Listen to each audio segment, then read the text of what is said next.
que, bueno, solamente ese sector, esa infusión creció casi el Qué 23%. buenos datos que deja el programa. La gente se baña menos por la pandemia, pero consume más té. No Consume sé más si, no té. sé si compensa. Es una cosa bastante desagradable. Bueno, está Alejandro Callado, ahora sí, que es presidente de Asociaciones Rurales de Corrientes.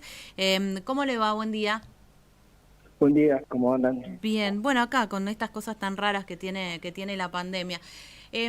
¿Están ya avanzando en esta medida de fuerza, el cese de comercialización? ¿Qué impacto ha tenido en cuanto, no sé, a las ventas, los precios? ¿Cuáles son los primeros resultados que están viendo? No, nosotros desde el punto de vista de la medida nuestra propia del cese de comercialización, en forma de manera de repudiar esta medida tomada por el gobierno, hoy a las claras, incluso han circulado imágenes de mercado de Liniers vacío, ¿no? Ujú. Evidentemente una adherencia importante del sector en donde paró la actividad, adhiriéndose y demostrando la unión de la cadena productiva en total desacuerdo con esta medida tomada por el gobierno. La otra vez hablábamos con Gerardo Condado, creo que también otro representante del sector productivo, el Sí, sector de delegado, ganar, delegado pero, de eso. y él decía que incluso hasta las bases les pedían a quienes tienen algún tipo de representación en las sociedades, en las rurales o en las entidades gremiales del campo, medidas mucho más fuertes, pese a que un cese en la comercialización perjudica económicamente al productor.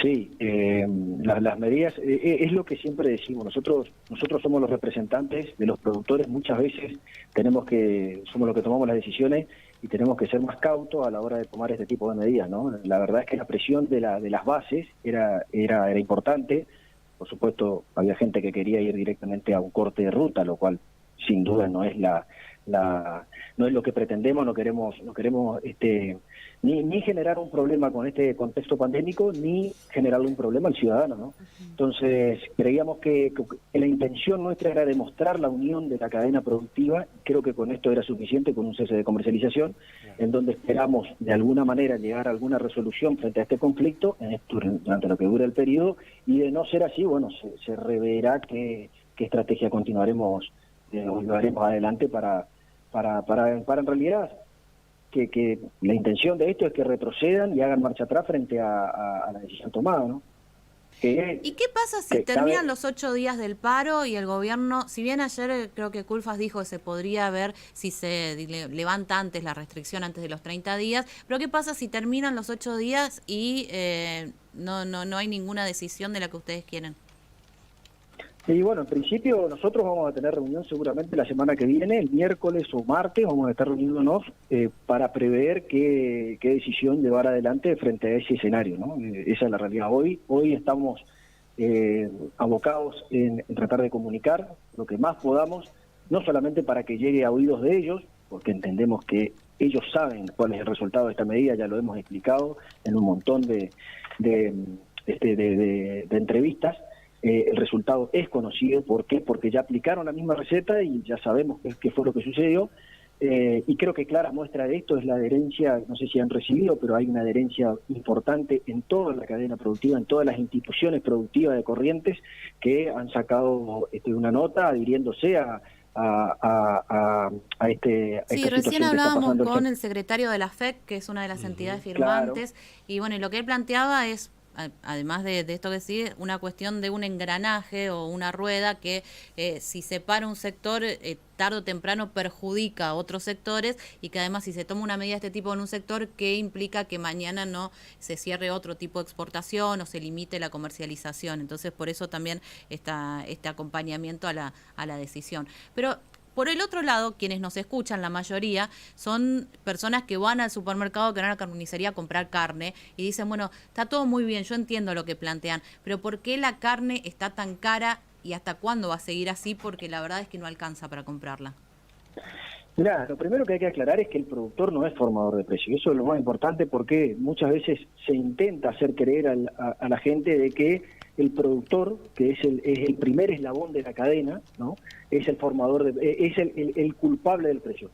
No es el culpable del precio, el productor oferta su producción, existe una demanda, ¿sí? Y esa es la que rige el precio, que es el libre mercado. No es como una industria que vos te vas a producir y decís, bueno, esto me costó tanto porque le puse esto, y le quiero poner el siguiente margen y ese es el precio que yo ofrezco, ¿sí? Y ahí te quedás o negociás. En esto no hay forma, no es que nos ponemos de acuerdo los 200.000 productores que hay en el país y decimos, che, no vendan ahora, vendamos ahora a este precio. No, es el mercado el que rige. Entonces el productor no tiene absolutamente nada que ver con la formación del precio. De hecho, en los flyers que podrían haber visto circulando de FADA, que es la fundación que hace todos estos análisis económicos, el que mayor participa en esta formación del precio es el Estado, y es el que no aporta absolutamente nada en la cadena de valor. Está entre un 30 y un 35% por la presión impositiva que hay. Por el otro lado, la realidad de todo esto es la inflación que existe, es la que produce el aumento. Es decir, la emisión monetaria que muchos países lo han llevado adelante, ¿no? Porque como una medida para paliar este contexto pandémico. Lo que pasa es que lo que no podemos hacer es atentar contra la producción de bienes y servicios y la seguridad jurídica, porque si atentamos contra eso, tu emisión monetaria no está respaldada en más producción, más bienes, más inversión, y ahí vamos a producir aún más aumento de precios.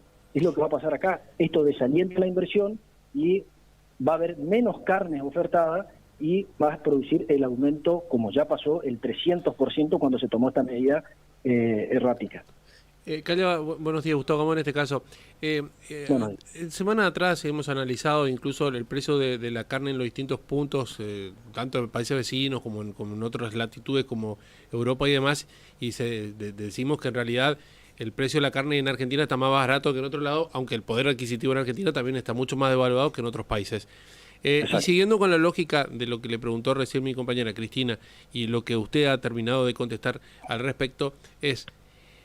si bien uno puede decir la forma de que se pueda abaratar los costos de tener mayor producción implica muchos años. Entonces, ¿cómo podemos hacer ahora para abaratar o frenar los precios de la carne? No, la verdad es que no sé si serían muchos años. Cuando perdieron las 10 millones de cabezas de ganado, le costó que una década recuperar esas 10 millones. Entonces, claro, si usted me dice, bueno, necesitamos 10 millones para tener una buena producción, para poder bajar los precios de la carne, y yo le digo, eso va a tardar otros 10 años.